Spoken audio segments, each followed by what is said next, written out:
we keeping all this in, yeah. He's right there. Welcome to the best horror podcast on the internet, Dark Screen Society. I'm your host, Brian Fears Ghosts.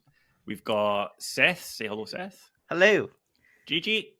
Hello. And of course, Chuck. What's going on, spooks and ghouls? So, as always, we will start with what did you watch this week? And we'll go clockwise. And Seth, you want to go first? I actually did not watch that many movies this week, but I did binge some shows. And I watched this show on Peacock called Day of the Jackal. And I binged all, was it 9 or 10 episodes? Literally in like 2 days. It was fucking fantastic. And it's like Reacher meets James Bond. Is it a movie as well, Day of the Jackal? Yeah, with Bruce Willis. Okay. Back in the day. And Richard Gere. Yep. Great movie. But the show is awesome and I highly recommend it. And then I also watched Reacher. I started the new season of that. I'm really digging that. And then it's good. I watched that as well after you saw you saying it's best TV show going currently, and I was like, someone's not seen Severance. But Severance is great. But everyone's talking about Severance. So I was like, I need to be different, you know? Honestly, real. But yeah, that's pretty much. I've just been watching a lot of shows and like catching up on that and less movies recently. So I need to get back into my movie watching phase. No, I get it. I'm kind of the same. I've been binge watching ER, and I can't stop watching it. I'm like, I watch an episode for lunch, and I'm just like, 6 hours later, I'm like, fuck, I just watched 8 of these. Yeah, I won't even start because I will be strung the fuck out. It's the Pit's fault because you were like, watch the Pit, so I watched the Pit, and I was like, man, I'm missing ER. I heard the Pit's great. It's really good. The Pit was fantastic. Welcome to the Pit. And it was made in the greatest city in the United States, Pittsburgh, Pennsylvania. All those doctors. Oh, is that why it's called the Pit? That's why it's called the Pit. Yes. I was. Listen, you can't put nothing past her. No. No, not at all. I thought it was called the Pit because that's where they like operate or some shit. No, because in Parks and Rec when they have the whole fucking season about it's the also, Pit. I fell into the Pit. I don't know what song you were singing, but oh man, I don't know. Fake fan. I love us. Just made up my own jam. Yeah, that's cool. On that note, were you done there, Seth? Sorry. Yeah. No, I'm all done. Perfect. Gigi? I have not been watching a lot of movies. I don't know what the fuck I've been doing. You know what I've been doing? I've been playing way too much Heyday. That's my hyperfixation right now. It was 1,000 Ways to Die. Now it's Heyday. Add me if you play. You watched a bunch of horror short films? I did. I watched a ton of horror short films that were so good. Please go watch Velma Meets the Original Velma. That was genuinely freaky as hell. But I did watch a movie that was on my watch list forever, and I really liked it, but not as much as I thought I was going to like it, and that's Cam from 2018. Oh, on Netflix? Yes, I thought I was going to like it a lot more. Like, I still gave it a 3 out of 5. It was super enjoyable. That's fair. Yeah, but I was like, I don't know, the ending felt so unsatisfying and not as earned as I thought. So it just kind of felt like the ending was so flat to me. But like the buildup of the mystery was really cool. And then the explanation in the ending, I was like, I didn't like how that was executed. But yeah, I'm glad that I finally got to watch it because I felt left out, that everyone loved it. I can't even remember how it ended. I remember liking the doppelganger bit around it, but then I couldn't tell you how it ended. But don't spoil it. I might rewatch it. Everyone dies. Everyone dies. And Chuck, which one of the 700 movies you watched this week did you like the best? I didn't watch 700 movies this week. I've actually really tapered down on movies. Although I did watch Runaway Jury last night. R.I.P. Gene Hackman. Just because I needed something to watch that wasn't like I didn't have to invest a lot in, and I just love that fucking movie. But the things that I did watch this week were of the extreme variety. I watched this movie called Ketchup on Waffles, made by a brilliant man named John Thiessen Jr. And it is one of the most in-your-face, offensive things that I've seen in a very, very, very long time. But it has purpose. I was so intrigued by it that I got on the phone with him. I was on the phone. Nice. He's 25 years old. His father owns a nonprofit that they like save kids and donate money to like St. Jude's and like help like sick dying kids and stuff. And like, Oh my! Well, And that's I'm over here amazing. just fucking playing Heyday. right, but he Yeah. wouldn't get like, but this kid, like, he won't take money from anybody. Like, he self-funded the whole entire thing. Like, he's a bright young man. And there was an incident, like when Park Lane and Pulse and all that stuff happened. Mm-hmm. It affected him so deeply that he looked at different places in the world that used to be safe places that they're not safe anymore. So the movie is a direct reflection of how this generation was affected by all these horrific things that happened. But he made a movie that is the catalyst for those feelings. So it has point and purpose to it, which I thought was like brilliant. Yeah. But on the same note, it's one of the most difficult watches I've watched in a like. 0 Day has affected me all this time, and like it's nothing compared to this movie. Oh, wow. Jesus. Okay, I'll pass. But Yeah. it's no, but it's Really? you know, yeah, but it's the fact that somebody has the balls to put their art out there and their representation of their feelings, no matter what it is, and not make it shock for just shock. I respect the fuck out of that. Totally. Yeah. So, Yeah. because one of my favorite things to do in the morning is to grab a coffee and then see which one of your posts is popping off with the most comments and just read them because I love how sassy you get with your clapbacks. It's so good. So, like, Probably why I obviously, just got banned. I think I think you did a review on that, and then a lot of people were like, "It's boring, it didn't make sense," and then you were like, "No, it did." So, does the movie explain what you just explained, or did you learn that after speaking to him? Well, no, I understood it before I even spoke to him on the phone. Okay. Yep. Oh, okay. That's why I wanted to speak to him on the phone, and then I told him what I thought about it.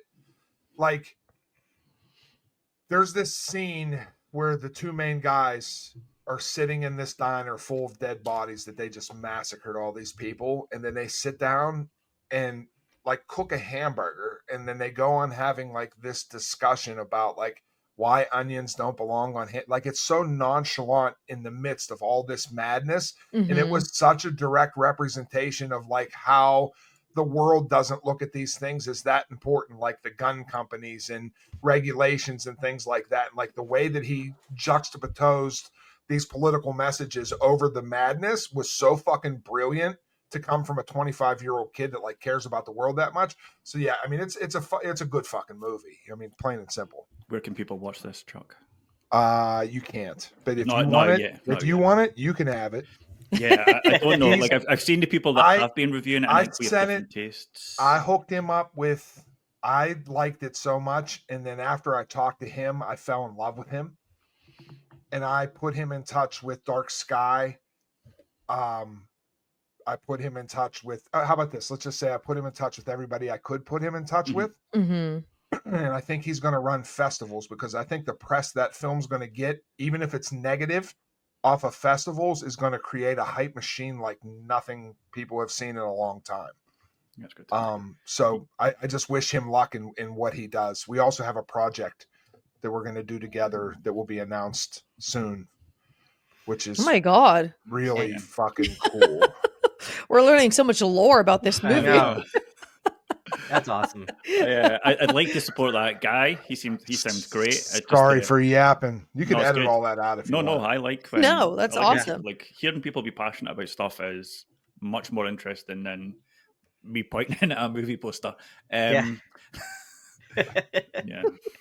Give yourself more credit. But it's also nice, like, to I like, not to toot our own horn, but I'm gonna toot it, man.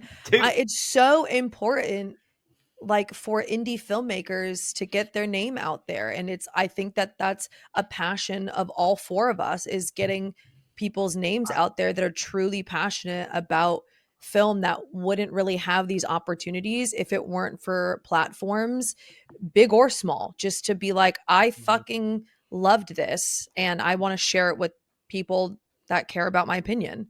And listen, and I am the type, you guys know how I am. I'm an everybody wins type kind of person. And if you come into my, if you come into my little space, and you can infiltrate me with your energy, I will go to bat for anybody. And like, I immediately fell in love with this kid for the way that he spoke to me on the phone. Mm-hmm. That I was like, I'm nobody. I'm just a guy that makes fucking videos on a podcast with 3 of the greatest people ever. But like, I know a couple people, and I am going to try to help you. You know what I mean? Like because also, I was gonna say too, like I don't think people realize how important like our voices, not just ours, but other people on social media, like how important their voice is. Because like if you see all these big movies, like word of mouth helps so much, especially in the box office. For like, I honestly don't, like Terrifier is only as big because of how many people spread the word on social media. Yeah. Listen, two things real quick. The other day, it was announced by Second Sight Films that the coffee table's getting a remastered 4K that's coming out from Kaya Cassis, the coffee table. The only reason that's happening is because of TikTok. Yeah. Because of I give you most of like pretty much all the credit for that, because I would not have watched it if you hadn't been like, don't read anything about this. Because I was trying to make you watch something, and you were like, don't read anything about it, just watch this movie. And I was like, oh fuck, this is going to be so disturbing. And it wasn't, so I'm glad you did it. Right, but on top of that, he got a 2-picture deal out of Shudder because of the coffee table, which is fucking, it's going to change that guy's life. Yeah, that's incredible. You know what I mean? And like, even like Circus of the Dead that was made by Billy Hope Hahn, he had boxes. I have text conversations with him. He had boxes, crates of Blu-rays in his basement because nobody gave a fuck about that movie. It hit TikTok, sold them all out on Amazon, got pre-orders for merch, and then launched a Kickstarter and raised $113,000 in 25 hours because of people on TikTok putting out shit for Circus of the Dead 2. Gave them enough to sign David Howard Thornton and bring back the original cast because of TikTok. So when people say, oh, you just make stupid little videos, yeah, fuck you, because people listen, man. It matters. Voices matter. They do. And even if you don't, you know, I mean, in everybody, you know, I mean, from the small creator to the big one, like look at, and this is shout out to Pixel Scene and Owen Williams and the people that we know there. Look, they're not out paying people $1,000 a video to give a skewed perception. They're pounding their shit out and going for quantity. And they'll give it, if you have 1,500 followers, 2,000 followers, 5,000 followers, they'll let you see their movie. And those movies are all becoming profitable successes because they're getting genuine reactions from independent voices for independent films. And they're all doing good. Nobody would have known fucking Your Monster if it wasn't for them and all the videos that people did. So like, yeah, it's real important. It's actually taking over the big budget things. I think a lot of these studios don't notice the effect little. Like, I class myself as a little creator to you guys. Because, like, when I put out the Milk and Cereal video, for example, I know I got that from Marcel, but he didn't do a video. And no one else was talking about it. And then, obviously, Chuck and Sydney, Horror Chronicles, started talking about it. It blew up. It's all over the place. And it's like, use these people that are, like, the influencers. Yeah. That's what I had a conversation with Curry fucking Barker over that video, which is wild to me. And now I'm like friends with his dad, which is so crazy to me. It's so wild. Yeah, that's so cool. Yeah. On that note of a movie that I watched that I didn't think anyone had spoken about, and then I went onto TikTok, and of course Chuck had spoken about it. The King Tide, which it's amazing. It's so good. Like the first review on Letterboxd, or at least the one I saw, is like if this was A24, it would have made millions of dollars, and it's millions so of dollars. True. It is fantastic, and nobody's other than Chuck has heard of it. And I know a couple of guys on YouTube did a video, and it's kind of blown up a little bit, but it's one of those videos because last time these guys did a video was Dinner in America, and then that hit TikTok and it blew up. So I think the King Tide will probably do the same, and more people need to watch it because it's fucking great. One of the best films from last year, I would say. 100%. It's been on my watch list. I want to watch it because you watched it. I think Justin watched it too. Justin, I really pressured him to watch it. Like, Justin Slasher Talk. Shout out. But I shout really out want to watch Slasher it. Talk. Did you rent it? Is it like on video on demand? It's on Tubi. Yeah. It's on Tubi? Oh shit. Okay.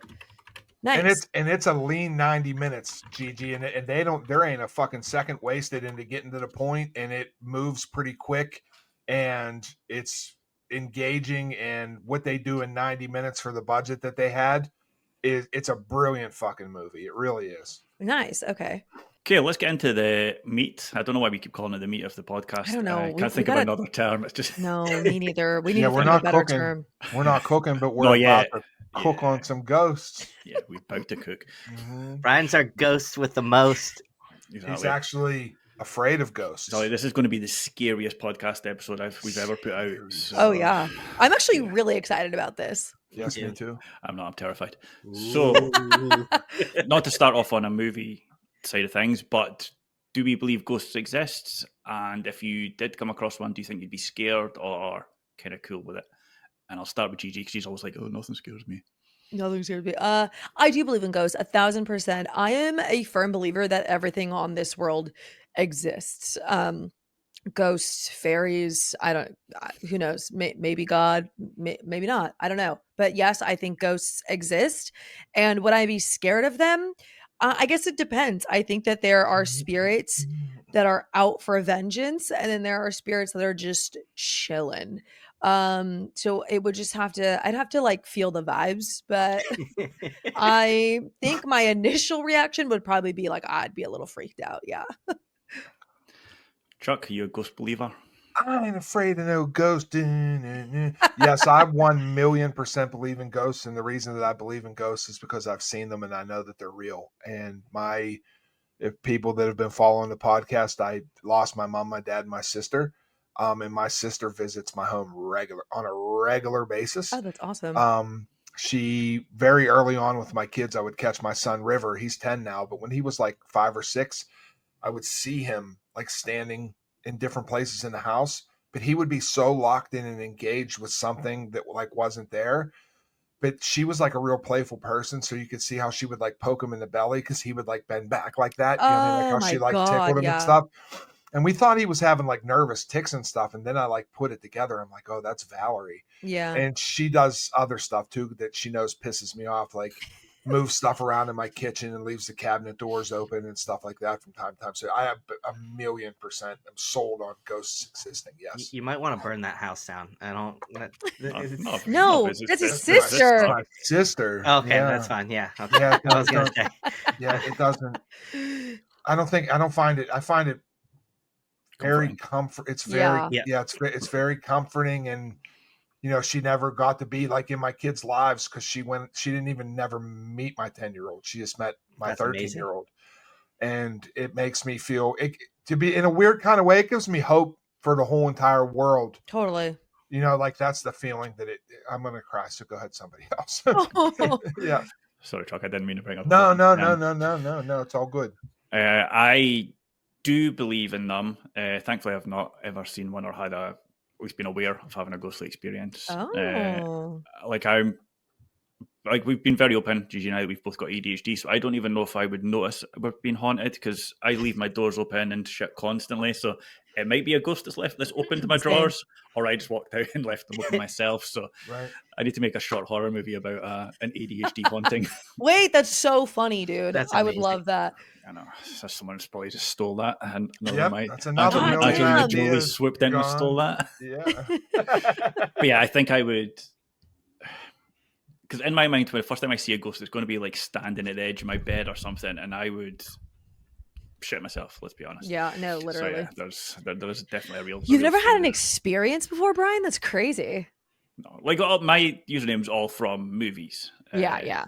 Like when I was younger, I believed like, oh, maybe there's like walking past the cemetery at night because that's how I got from the pub to my house.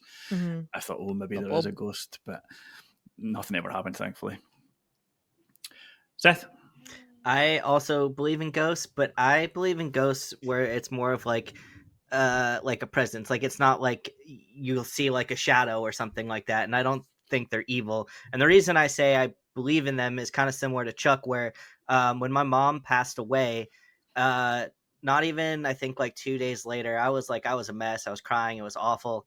But I had like a dream where she came and visited me in my dream and told me everything was going to be okay. But it felt like so real that I felt like I was actually having a conversation with her. Mm-hmm. And it was like her way of telling me that like everything is going to be okay and like to not worry. And that hit me so hard because it like I literally felt like I'm talking to you guys.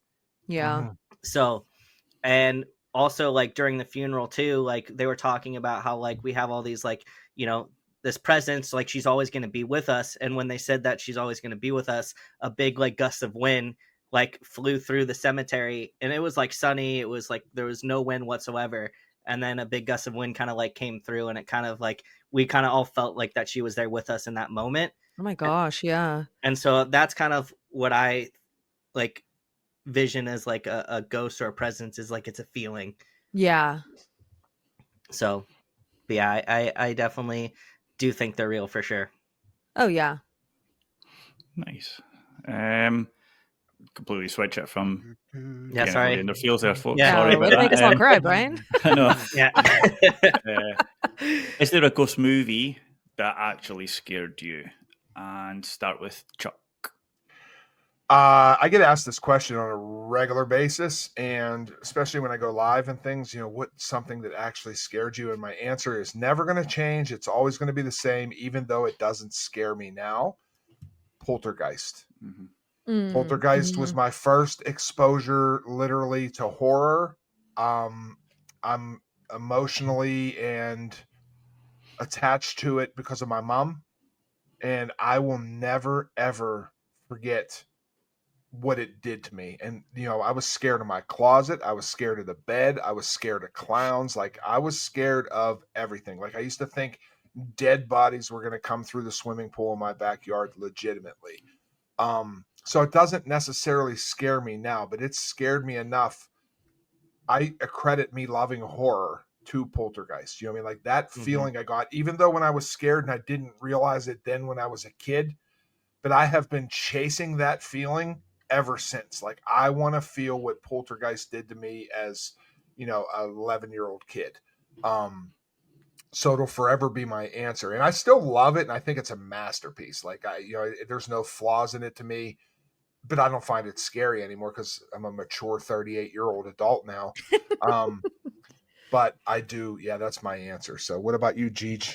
To be honest, I feel like ghost movies are the movies that scare me the most, because it's just there's a lot of like shadow play or like things happening where you can't fight back because you can't see them, or they just like don't have a physical body. So like Paranormal Activity freaked me the hell out when that first came out, especially like the bedroom scene.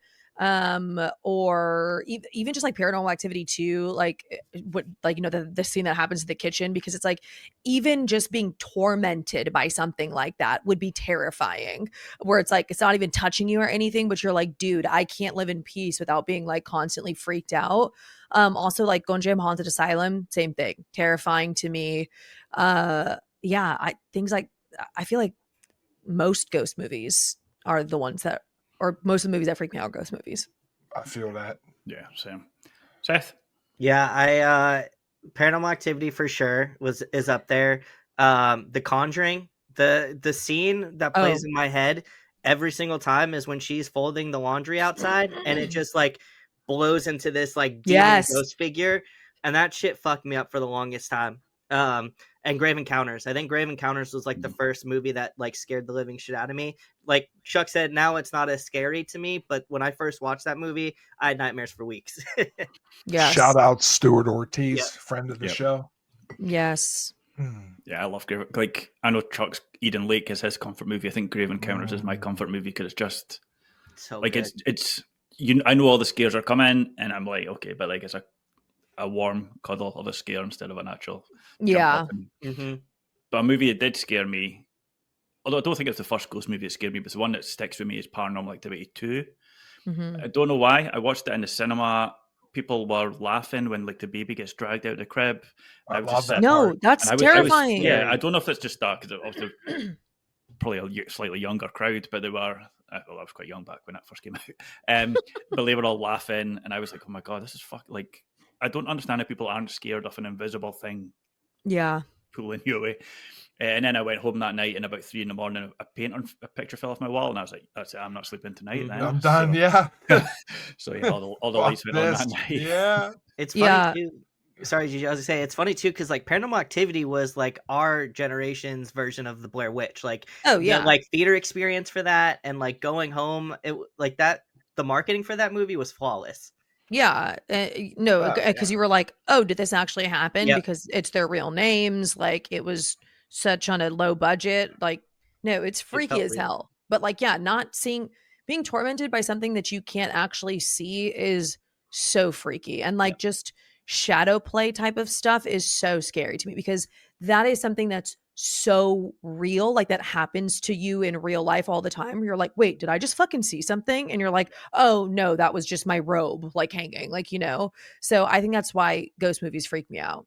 Also, Host on Shudder. I forgot Yes. to mention that. That fucked me up. Terrifying. There's other questions Listen, about movies, so you could bring up hosting one of those. The movie's fucking scary. I don't give a It's fuck. No, it's so terrifying. scary. Nobody Yeah. says it is.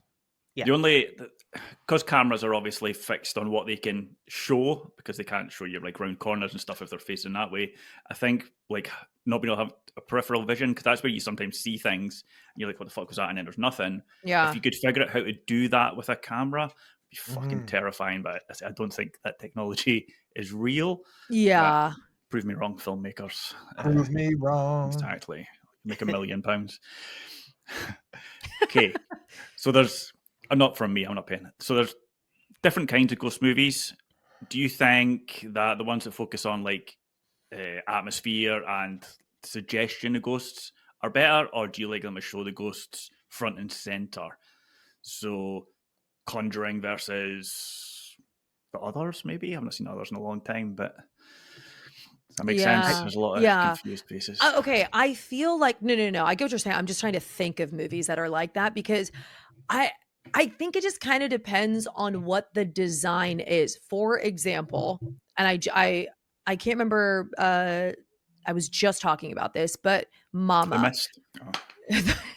Yeah, I had to be The Mist, but Mama, I thought was so terrifying when it first came out. Like I remember watching it with my mom, and the like whole beginning half of the movie, or like honestly, like 3/4 of the movie is terrifying because it's just suggestions of something being there. You hear her talking to these things, and that's fucking freaky. Is being like, there's something in my house that I can't see, but I can like see little glimpses of like a shadow or like hear it until they showed the design. And then I was like, I hate this movie. So it sucks. I was like, this freaking sucks. So I don't know. I really think that I like a perfect balance between them because I do want to see something. I want to see a little glimpse or a shadow, but I don't think I want to see like a cheesy ghost design. Like even in The Conjuring, it might have been The Conjuring 2, I can't remember, with the wardrobe scene when she's like on top of the wardrobe. Oh yeah. I actually don't like that. Like I think she has a cheesy design to her. Like I wish it was almost like they saw a shadow up there. I think that would be scarier. So I don't know. I think like a good balance between them. That's fair. I imagine probably stole everybody's answer there, but Seth? Yeah, so I actually prefer where it kind of is like it leads up to just like kind of a shadow. Like Paranormal Activity scared me not because of like the actual ghost, but like the score and the sound and like making you think that there's something there, like when there isn't yet, and you're just like waiting for something to happen. And I think that's a lot scarier than like seeing some type of figure, because you're trying to like your brain's trying to interpret what the fuck is in this room, and you have no idea until it's too late and the person's getting dragged down the hallway, down the stairs. Yeah. Like I love that shit scares me. Yeah, especially when like you just hear footsteps and you're like, what the fuck is going, like how far away is it? And it's getting closer and you can't see it. Fuck that. Dude, footsteps like approaching is so scary. Yeah, that's Agreed. what Cobweb does that beautifully for its jump scare. Wait, what? When they Cobweb. I haven't seen that. Oh, Cobweb. Cobweb's good. No, it's great. Sorry, Seth, on you go. It's okay. I was just gonna say in the scene where they put the like powder on the ground and you see the fucking hooves, and I'm like, that's fucking scary. No, that is because you're like, I can't actually see what's in my house. Yeah. Yep. Yeah, I just rewatched Paranormal Activity for this. Fucking love that movie so much. It's so good. Chuck? For me, it's always the unseen. And that's a horror genre, every subgenre. It's way more effective for me consuming of what I cannot see than what I can see. Because 99% of reveals are disappointing as it is anyway. But it's more like I love things that use elements in films, show you what they're going to scare you with, and then scare you with it anyway. So like moving objects, things appearing, the footsteps, the doors, ups, crosses spinning on the wall, stuff like that. Like Yeah. that's the stuff that really, really, really affects my psyche. And that's what Paranormal Activity did so good, because you're just so locked into that camera staring at that same thing. And then when something happens, like, it's fucking scary because it taps into your into your mind and your emotions. So yeah, that's what I like. I don't really like, I mean, it's cool to see it every now and again, but most ghost movies that actually show something, like if Presence would have showed it from a different POV, that movie would have been fucking terrible. Yeah, I agree with that. Agreed. I do like the occasional hint, although it's probably overplayed now. Like, you can see it framed and then something will run past the door frame and you're like, what, you're supposed to be in the house by yourself. But when it's jump scary, like messed up face, it does lose quite a lot. I prefer not seeing things and hearing footsteps. Or the movie Devon, which obviously I wasn't the hugest fan of. I loved how she had little bits of whispering in there. Yes. And made me feel like I was losing. I was like, is that people outside my house, or am I like hearing that? Which I think is so effective. Or like little knocks like that freak me out. I also like would rather I also would rather them like the ghosts like not be a thing, but it like possess something, like an oddity, that fucking like oddity like the wooden body man. The wooden man. Like, I'd rather like the ghost possess something scary like that versus like it being kind of like the girl in The Conjuring on the top of the dresser. That's fair. Right. But every, and this is just my opinion, but every single great ghost movie had some kind of representation of an object. Yeah.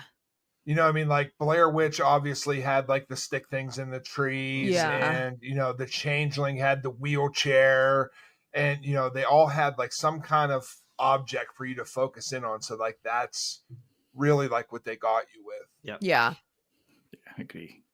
Okay, this question's complicated. So, which ghost movie subverts or plays with the traditional ghost story formula in the most interesting way? Obviously, Chuck mentioned one earlier that did. We've all watched recently, but I don't know if that would be his pick. I'll go first, so no one can steal it, and I'm going to go with Lake Mungo again because yes, I love Lake Mungo. Lake Mungo. I've tried to convince people that it's not like boring. It's not boring. It's not a scary movie. If you're going into expecting a scary movie, that's not what it is. It's a movie that deals with grief. I do need to rewatch it. And then I almost did. Yeah, that's good enough. Yeah, good enough for me. So, like, the fact that it's not like your standard ghost story, it starts off like it is, and you're like, oh, because somebody's haunting this house, and it's like, actually, he faked all of these pictures, and it's like, actually, he didn't. There is a ghost, and it's like, oh, nice. So, yeah, I fucking love Lake Mungo. Me and Mike Flanagan, biggest fans. Seth. The Night House. Nice. That's a great one. Yeah, it's a good shirt. Always forget the Night House. It's so great. That's my pick. Go, not telling us anything about it. Perfect. Wait, what's the night? Give a little synopsis, Seth, because I don't have it up. Okay, so let me pull up the actual like letterbox because I don't have it up either. Please hold. Do your own research, people. Jesus. Yeah, right. Okay, Google, bitch. Night House. Where are you? Ow. Oh, God. Okay, here we go. Reeling from the unexpected death of her husband, Beth is left alone in the lakeside home he built for her. Soon she begins to uncover her recently deceased husband's disturbing secrets. And the way this, like, subverts your expectations and, like, you find out what actually is going on, it's chilling. It's fucking awesome. Like, I highly recommend this one. It's on Hulu.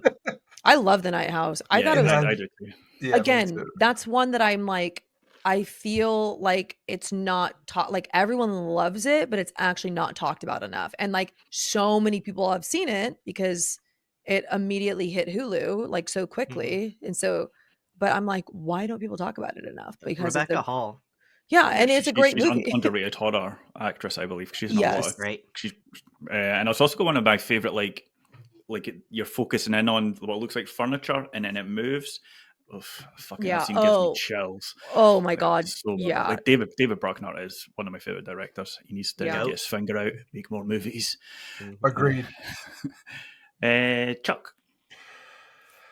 So you're looking for I was still marinating your question. You're saying something that like takes a ghost and does it like completely like differently. Yeah, so like Presence like was a ghost story, but it's not like a ghost story we'd seen before because it's POV from the ghosts. Yeah. Right. I mean, I think Host would be really way up there for me because it's the first time that I don't know if it's the first time, but it's like the first thing that really caught me of giving you a avenue to digest a ghost story in a different way, and that's through something that's so familiar like Zoom cams and chats and things like that. I thought was really good. I also wanted to mention Session 9 because I think Session 9 really touches very deeply on psychosis and mental health through the perspective of something being haunted. And I think it might be the best of its kind to do that because there's been a lot to do that, but the way that it's specifically done in the unraveling and there were so many opportunities they had that they could have went off the rails, and they stuck with that slow burning tension literally till the credits rolled, and like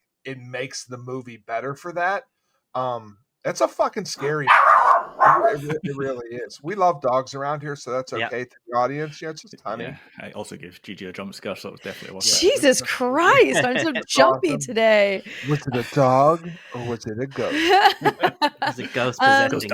Well, on that note, my turn. I was going to say Presence. Obviously, I think it, and I loved it. I know not a lot of people love it, but if I'm thinking of like an actual like, okay, like a horror movie or something that's a little bit more horror, I would say Deadstream. I think Deadstream does kind of flip that ghost story on its head because I will never forget the first time that I watched Deadstream, which is a rarity because I literally have like memory loss and I never remember any movie I watch. But Deadstream, I was like, this is going to be stupid. Like I was like expecting it to be dumb, not a good movie, just threw it on for background noise. And I was hooked. It's so good. I love movies that have a live chat. The live chat in there was unbelievably hilarious, and the movie is so funny and just dorky and cheesy while also still being like genuinely freaky and scary at times. I just and just so relevant to like influencers and streamers and stuff. I love Deadstream. So good. Deadstream's like lightning in a bottle. Yes, for real. Like it really, really is. You can never do that again. I love that movie. It's so good. There's another director we need more stuff from because that in his segment in VHS was the best from that edition. So yeah, he needs to get his finger out as well. These lazy ass directors. Which segment was his? Where they go to hell, like they do a seance and goes to hell. Oh, that was a good one. I think he's in it as well, I'm sure. Yeah. Oh wow. So that Chuck and Gigi's answer kind of goes into the next question. Ooh. So obviously technology is advancing. We've all got cameras, social media is all over the place, AI's everything. Do you think it's possible to make like really interesting ghost stories still, or are people instantly going to be like, it's AI, or like dismiss it immediately? Go with, because Gigi's got her mouth open. We'll start with Gigi. Yeah, I was like, I think so, because we just got Presence, and I think that's like, I think that there's still space to be creative and innovative with ghost stories, and I'm gonna be so honest, I feel like we actually don't have a lot of ghost stuff as we do demonic stuff. Like sometimes I think people kind of like mesh them together because they think it's like a ghost, but then it ends up being a demon. But like true just ghostly movies, I don't feel like we actually have as much as I would like. So I do think that there is still room to have like a unique ghost story or just something that feels refreshing to the genre. Yeah. I agree with you 1,000,000%, Gigi. But it's already happening. Like with not to just jump in here, but I've been dying to fucking talk about it. Listen, the Blackwell Ghost is not only one of the greatest ghost things ever made on record, but it took a formula and did it better. You know what I mean? There's so many things that have done what Turner Clay has done, and he did it, in my opinion, like better. So like that old-fashioned Paranormal Activity or haunted house, because Paranormal Activity is a representation of the Changeling just shot in a different way because it moved up with technology. And now you put in, like, listen, the Blackwell Ghost is so fucking good, and it's scary and it takes risks. And I'd love it And it feels real. It was almost my answer for every question on this because I just want to talk Is the about answer it for so one of my bad, later questions. So you've finally stolen just- my underrated film. So that's I'll Yeah, need to rethink that. I couldn't help it. I finally bursted because I just wanted to get it in here somewhere. So, Seth, it's your turn. You could say Blackwell Ghost 2. Yeah, Right? there you go. Or 3 or 4 or 5 or 6 or 7. Exactly. To be fair, 3 to 6, I think, is where it's Yeah. peak, but. Yeah. I just think it's changed in the way where it's like it's gone from being like something that's just like truly terrifying to also having like a good story behind it, kind of like Presence or Exuma last year. Like I think like grief and trauma and all these different things are being utilized a lot more in like ghost stories, and I think that's how it's changing, and like they're creating the fear through that versus it just being like straight up like scary as fuck like Paranormal Activity. Yeah. That's fair.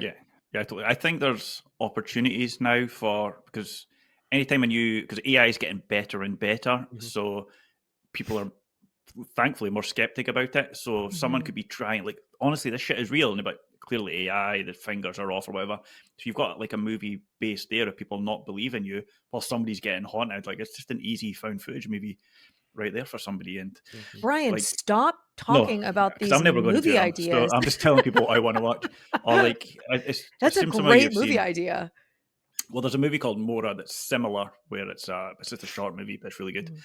And Shutter, the Thai movie where you're using the photos and you can see the person in it. So everybody's got photos now. So you, like, imagine you had that, like, people all around the world are uploading their photos and like, hold on, there's that exact same person here, and or whatever. Like, somebody more creative can deal with that. But like, there's so much opportunity to do do a little bit different. There's a lot of opportunity. Oh, I don't sound like that, Gigi. I don't know. I just some words just make they just tingle my ear. They itch my brain. You're getting the Spidey tingle. Yeah. That's awesome. Okay. What's your favorite ghost movie? Which probably not that much different from Scared You, but we'll start with myself, and I will go Devil's Backbone. Because I recently rewatched it. I don't know if you ended up watching it last night, Gigi. I know I didn't because I couldn't. I was getting pissed off because I couldn't find it anywhere, and it said it was on Prime. And oh my god, I was annoyed. So no, I did not. Yeah, I love it. Like, it puts so much thought into the story. It's not just like it's Guillermo. Fuck, I've turned into a truck. I can't say that name now. It's Del Toro. Guillermo Del Toro. Del Toro. G Dog. Yeah, GDT in the building. GDT. And like, it's just this. It looks beautiful. It's like the ghost when it's walking down the hall, and like the water's dripping up the way off its face, and it's just like, it's like just like legitimate masterpiece. Like, that man can make unreal movies. It's scary how good he is. He could do no wrong. I love him. Yeah, he's phenomenal. I love you, GDT. GDT generational. Well, actually, on that note, I'm going to go next because mine is also a GDT movie, The Orphanage, baby. Banger, masterpiece, 5 out of 5. And it honestly, I forgot to mention, that is one that scared me because that fucking potato sack like thing that he wears, that kid wears, it's terrifying. And the breathing he does, terrifying. The Orphanage, watch it. So good. We love you, Guillermo. Guillermo del Toro, be on our podcast. Yes, please. Especially if you're scared of potato sacks and breathing like Gigi is. No, it's terrifying. I'm gonna go find a potato sack and wear it for the next episode. and then run at her wearing it. I know. Seth.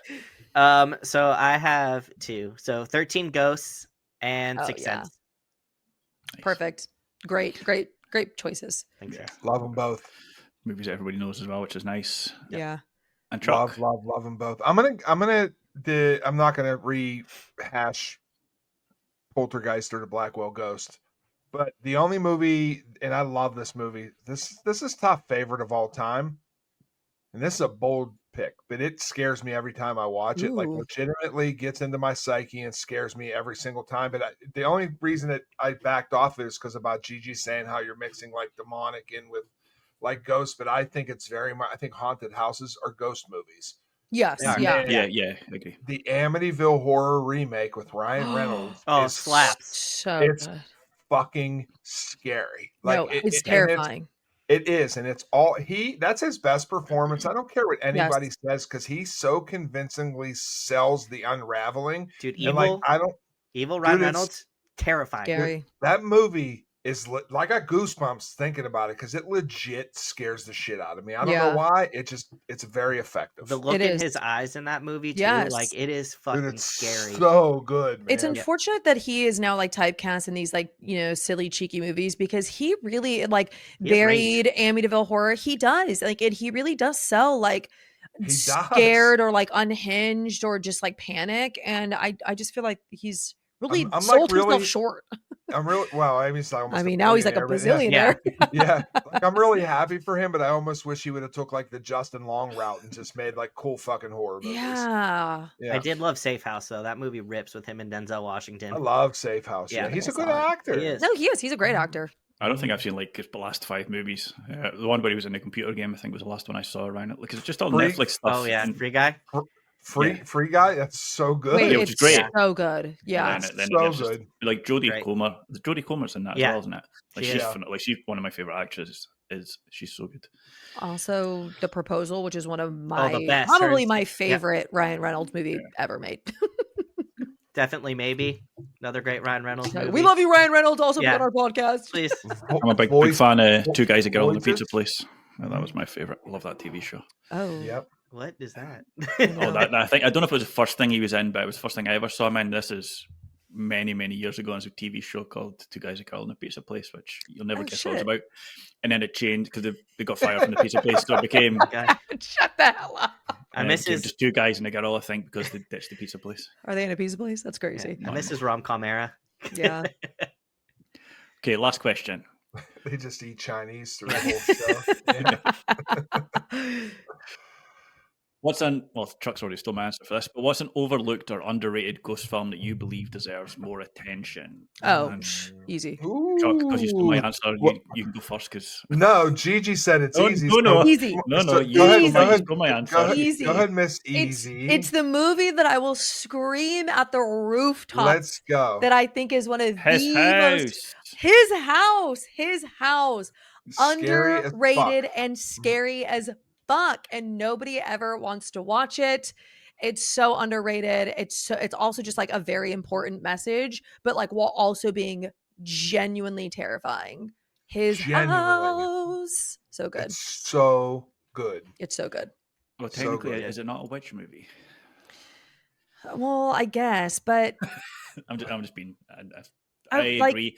I've noticed a lot. Like anytime I talk about it, there's a certain group of people that complain about it, and I'm like, is it just because there's like a black director and black leads and it's exactly. Like, not watching that. Like, is it because you're racist? Yeah, no, right. No, we don't like politics. We're not like shop.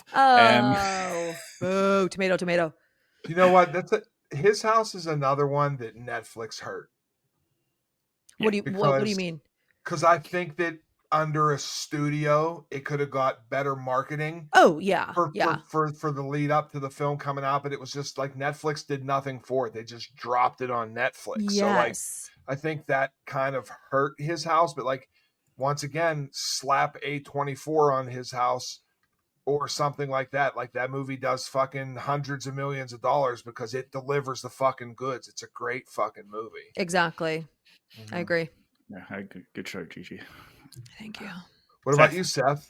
I'm trying to decide because I have like 3, and name them all. They're not boom. great, but like they scared the living fuck out of me, and I do think they're underrated. But I have The Haunting, the remake with like Liam Neeson and freaking isn't Catherine Zeta-Jones in that? Yeah, like that one. The remake of House on Haunted Hill. I remember that movie scared the crap out of me because there's that like surgery scene with the camera. And then Rose Red. I remember watching all those on like Sci-Fi. Yeah, when I was younger, and they just left like an impression on me, and nobody talks about those 3 movies anymore. So those are my 3 picks. Which House on Haunted Hill? The one. So aren't there 2 remakes? Yeah. So the one that has, where's the cast on here? This is the one from 1999. Oh, okay. Jeffrey Rush is in it. Famke Jensen, Taye Diggs, Chris Kattan.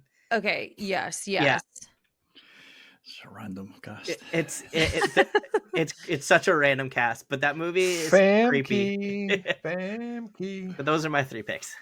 Fair. Great picks. Definitely people are like, it's fucking remake. Why are you picking the remakes? But I don't know if my movie's like that underrated, but I think it's underrated. I think it's more of a respect thing because I don't think it's just like Gigi's. Like his house doesn't get any respect. Yeah. I think this movie is genuinely fucking scary and it gets no respect, and it's because Harry Potter's in it. And I think The Woman in Black is a scary fucking movie, Yeah. and I think it's criminally underrated. Like, even though it probably has 100,000 logs on Letterboxd or something, I'm not looking at it because it's a well-known film. Yeah. When you hear people talking about horror and ghosts and ghost stories, it's rarely ever mentioned, and it's a legitly creepy, atmospheric, haunting, scary movie, and Yes. and it blows the original to pieces. It's so good. Oof, see, That's I'm also- going to disagree with you on this. I think the TV movie is a little better. Maybe because I watched it first. I don't know, Possible. but the TV movie. I didn't know there was a TV movie. Yeah, Maybe you just I think hate it's Harry easy- Potter. Yeah. Maybe. Mm, I let's- don't think it's easy to find, but it feels Maybe a bit he has more a bigger authentic. wand than you. Undoubtable. That's Oh my god. Oh shit. It slipped. It Maybe. slipped. Probably Yeah. true. Yeah. Although, yeah, like, he's got that on stage, so I can compare later. Oh. So, because Wow. Chuck stole the Blackwell Ghost, I'm going to go with The Devil's Doorway, Oh, I which love that is too. an Irish found footage film set in it's called a Magdalene laundry, where women fuck that is have that? women that have sinned in the 60s were sent there. So, like, obviously, Oh. Ireland was probably still is a little bit, but it was very, very religious back in the day. So, sinned would be like premarital sex or anything, and these women were sent there to be, well, changed into being pure. But like two priests go to film what's happening there, and like there's loads of ghost stuff, and it's really good. But I don't think a lot of people have seen it. So yeah, I want to go The Devil's Doorway from Ireland. Didn't Cillian Murphy or Cillian Murphy just have a movie like that that's similar? Minus the Yeah. ghosts. I don't know. That Minus doesn't the sound ghosts. familiar. No, it doesn't ring a bell. But I do have an Yeah. underrated movie that I'm curious if you guys have seen because I actually started Ooh. it last night. So I'm a little more than halfway through, but I'm loving it so far. And I've never heard of it before in my entire life before last night. And that's Ghost Stories from 2017. yeah, it's a banger. Yeah, it's really Bang. good. Banger. I feel like it's not talked about enough. For those that don't know what it is, it's like this guy who devotes his life to kind of like debunking paranormal events. He gets in contact with this other guy that's spent his life debunking paranormal events, but then the older dude is like, well, here are 3 cases where I couldn't disprove that it wasn't paranormal. So I actually do believe in paranormal events. Now you try to explain these away. And it goes through the 3 stories and it's so good. It's it's genuinely freaky as hell. And I just love that it's like very anthology. What, Seth? There's 2 seconds before you jump in there, Seth. There's Yeah, go ahead. actually, Ooh. I keep getting Instagram ads for it because it's a stage play. I don't know if it started as a stage play and then became a movie, but like it's playing near me, and I'm like, Oh, they're shit. doing the paranormal activity way of here's the audience reaction to this play. I'm like, oh, I wonder if it's actually any good. You So should go. I should. I won't, should. but I should. Um, yeah, so I have another underrated banger that I would be remiss if I didn't mention it. Crimson Peak, another Guillermo del Toro banger that is so underrated. GDT for the win. GDT. I've actually never seen Crimson Peak. It's Oh, got Jesus. vibes. No, and I've always wanted to. It's like one of those movies that I've always wanted to watch, like because it's got, it's so like vibey and It's fucking very, awesome. very me. But I've just one of those movies I always go to watch and then I just never put it on. That cast Imagine is you amazing didn't too. See it. Yeah, GG. Add it to your list and then never watch it. Yeah, right. Exactly. on my recommendations, she just fucking Crimson Legion. Peak also, it wasn't well received when it first It came wasn't. out neither. See, I remember that. It gains, it got shit on, and Yes. because it was so different. But it's one of those ones that over the years it's gained a lot of steam because it's a fantastic. Gigi, you're gonna love Oh it. no, I know I will love it because like it's Mhm. got all the vibes that I fucking love. Like I've always, I don't know why, and I was gonna watch it this last like winter because it's so cozy, and I just always I'm like, no, I'll just watch something else instead. But I remember it getting shit on when it first came out, which is why I did. didn't care to watch it. It did. And real quick, I just want to throw it in there because I just thought about it because I always forget about it and I want to mention it. You can't stream it anywhere, which is the fucking problem. But have you guys seen The Eye? About the little blind girl The that Japanese gets, one? Yeah, she gets a cornea transplant and then she can see ghosts. There's a No, Sarah that's Michelle, awesome. Sarah Michelle Oh, Gellar no. remake as well, is there not? It's which is terrible. It's legitimately like Shudder. Like it's terrifying. It's scary. It's well done. You might be able to find it on one of those sites. Yeah, you might be able to find it on a site or something. I know you could order like a DVD off of Amazon. Yeah, it says where to watch Amazon disc. Yeah, Like, oh, okay. But it's a legit terrifying fucking. It's a scary movie. Yeah, I agree. The remake was the first time I ever noticed like a jump scare coming, because usually, like, I was still quite young, obviously, so jump scares would be, I didn't see that coming, but like I noticed the music turning down and you could hear the bus wheels getting a bit louder. I was like, fuck, something scary's about to happen, and it did, and then that ruined jump scares for me for the rest of my life. So thanks to The Eye with Sarah Michelle Gellar. Oh my god. I have one last question I didn't put on the list. Ooh. Our viewers may or may not know that you three are being lucky enough to go to Austin, Texas, I think, this week for SXSW. So you can all choose one movie that you're most excited for. Wow, that's hard. I know. Wow. That's why I was like, I can give them a couple. I was like, no, they get one. Okay, So, one. Okay. That's hard. That is hard. Okay, I'm gonna go first. Okay, so we're gonna go to South by Southwest, and I'm very, very excited. And I get to see Chuck and Seth in like 4 days. We wish Brian was coming, but alas, he lives very, very far away, which is why we need the pond to blow up so that we can all travel together. But I am very excited for Clown in a Cornfield.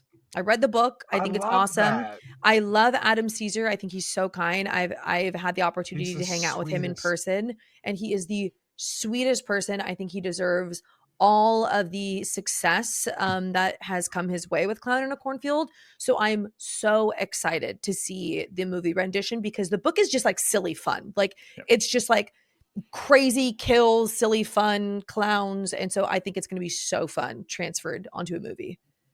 I hope it doesn't steer into Terrifier territory. Hope it it's tries not to going to get down. Like, I hope it's like slightly like it, because Yeah. Jester did that and it was too similar. So I'm hoping like if it's like the book, it won't be. But that's good. Yeah. I don't think so.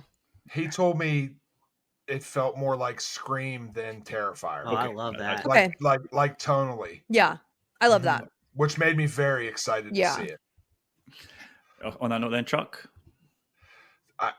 Fuck. I know. Together. I really want to see Together bad. Because that's so my jam. Body horror. Hold on one second. I have to pull this one up so I could tell you what it's about. I'm going to go way off base here because I think this movie could be a sleeper hit because there's so many of them. And I should say The Surfer, because me and Seth are having hamburgers with Nicolas Cage. Did you imagine seeing that this time last year? But listen, like whenever we first were going to South by Southwest, I was like, oh, these aren't like the greatest movies or whatever. And now it's full of bangers. Like, because we got Death of a Unicorn we're going to go see. Together we're going to go see. There's a lot of bangers there. But there's a movie that's going to be there called Redo. And it's about this lady that travels through parallel universes, repeatedly killing her daughter's murderer, and she becomes consumed by vengeance. Her humanity hangs in the balance. And the trailer teaser for this thing is so fucking haunting. Yeah, it looks great. Listen, give me a time loop, give me some murder, give me a crime case. Like, I'm all in. I think it could be the sleeper hit of South by Southwest. I'm real excited for it. Nice. Seth, you look like you're studying. Yeah, I was trying to typing away over there. Sorry, guys. I was trying to figure out which one I want to say. I also like Redo is going to be fucking fantastic, and I'm actually going to interview the directors of that, and I can't fucking. You can only pick one, Seth. Don't try and name drop everything. I'm not. So, I was going to say for me, it's another movie by the same people, or not like who's making that, but the studio behind it is Sweetness. So Yeah. Sweetness is basically, they're calling it like a wow, I literally just had it in my brain and it completely just flew out of my brain. It's like Misery meets Carrie is what people were saying, essentially. Ooh. Ooh, I love that description. Yeah, and so Sweetness, I'm trying to pull up what it is about here. When a chance encounter with her rock star crush leads 16-year-old Riley to discover that he's addicted to drugs, she takes it upon herself to help him, ultimately forcing her teenage fantasies into reality. I think Sweetness is gonna fucking rock, and I do too. so excited for that. I am so excited because this was me at 16 years old. I was like, I will go to the ends of the earth for this loser rock star guy. And I'm so excited to watch this biopic of me. You kidnapped somebody and kept them tied in your room. Yeah. Hey, you don't know my past, okay? True. This is the definition of I Wow. can save him. Yeah, I know, literally. I can save him. Wow. Shout out Staley. We love you. We love you, Staley. And if you want to know anything about Redo, you could look it up. But you could also go to Netflix, and there's a film on Netflix called The Block Island Sound, which is fucking fantastic, and it's directed by the same people. And people need to see that movie. Okay, now I'm excited because I love Block Island Sound. It's a fucking I've banger. seen it. Yeah, it's so good. Mm-hmm. Shut that. Shocker. And on that positive note, Gigi, if you want to do Hey, your thing. yes. Oh, okay. No, I have seen the cover of Block Island Sound, but we love you guys. Thank you so much for listening. We are on all podcast platforms. Please, wherever you listen to us, if you could rate us 5 stars, if you can turn on automatic downloads, if you could comment, if you could share, that would help us so much. On YouTube, also subscribe, like, comment, share. That helps us. And we also have a Ko-fi in case you ever feel like donating monetarily, but just being here to support us really helps us. We love you. We will see you next week, but just a forewarning, we will not have an episode the Monday of the 17th on St. Patty's Day, baby, because we'll be drunk. No, I'm just kidding. It's because we're coming back from South by Southwest, and we're going to be snoozy babies. So just a little forewarning. I'll just drop a solo episode. Yeah, Just go watch Leprechaun. just Great Brian movie. heavy breathing. But okay, we love you guys. Stay haunting. Bye. Bye.